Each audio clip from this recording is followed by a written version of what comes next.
Hello foodies, welcome to iSmart Fatima. ఇవాళ recipe వచ్చేసి Muharram special dahi ముత్తి. Dahi ముత్తి ఎలా ప్రిపేర్ చేయాలో స్కిప్ చేయకుండా ఎండ్ వరకు చూడండి. చిన్న వీడియో, స్కిప్ చేయకుండా ఎండ్ వరకు చూడండి. ఇప్పుడు వీడియోలోకి వెళ్ళేద్దాం. ముందుగా ఒక గిన్నెలో 1/2 కప్పు బగారా రైస్ తీసుకున్నాను. బగారా రైస్ అయితేనే టేస్ట్ బాగుంటుంది. దీనికి మొహరంకి బగారా రైస్తోనే చేస్తారు దహి ముత్తి. ఇప్పుడు 1/2 కప్పు పెరుగు తీసుకుంటున్నాను.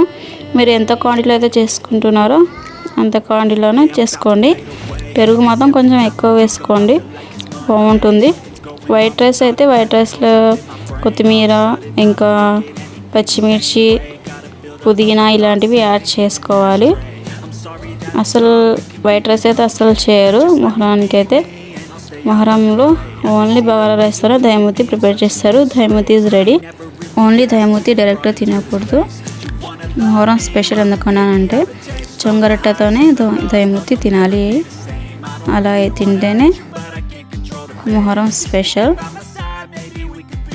మీకు ఈ రెసిపీ నచ్చిందనుకున్నా లైక్ చేయండి, షేర్ చేయండి, కామెంట్స్లో కామెంట్ చేయండి, నా ఛానల్ని సబ్స్క్రైబ్ చేయండి. Okay, bye. నెక్స్ట్ వీడియోలో కలుద్దాం.